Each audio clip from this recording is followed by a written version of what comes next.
Mr. Customers, great that you know those low code development tools. I hope you also seen some limitations that those tools provide versus a platform that has been created from scratch to provide a set of tools for low code development like Workato.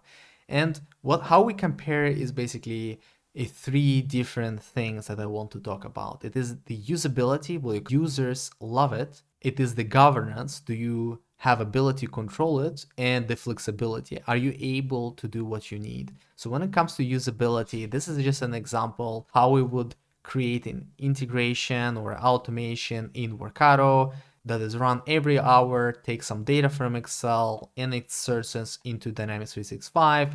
Anyone who is reading this will be able to tell what is happening in those 5 steps. And you would think that this is maybe even simpler to do in Power Automate, but this is how it looks like in Power Automate, and it takes almost 3 times amount of steps and also complexity like custom code. And many of the users that we talk to, they find it like very hard to, like with the readability and usability, as soon as you go a little bit outside a typical Dynamics 365 or Dynamics CRM workflow. And then the governance part, right?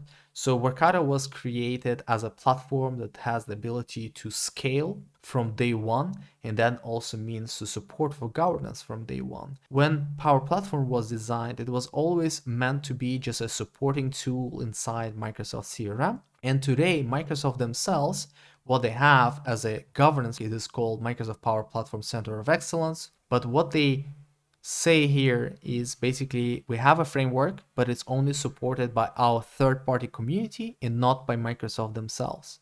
And as you go here to feedback and support, you understand that Microsoft support will not help you with any related issues to this governance. And in Workato, it is a part of the platform. One interface, like one way to learn things. And as soon as you want to extend functionality, you can very easily transfer that knowledge. In Power Platform world, while it is maybe easy to transfer that knowledge between Power Apps and Power Automate, as soon as you need to develop apps, it's different interface. As soon as you need to do more complex, like for example, batch inserts into Microsoft Dynamics CRM, which is by the way not possible with Power Automate or Logic Apps, you need to go to Azure Data Factory, Azure API Management for API, Azure Event Grid for PubSub, and so on.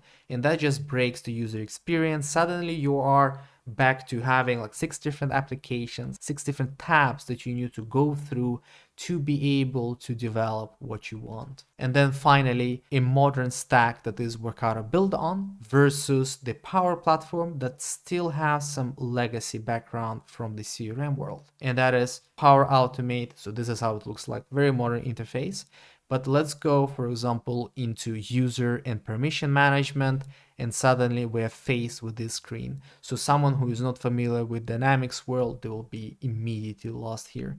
The same goes for Power Apps. As soon as you start developing Power Apps, you realize, yes, very easy to use, but then you need to change something under underlying interface. You're again faced with this kind of screen, and this kind of pop-ups that are still the legacy of the 90s era of Dynamics CRM.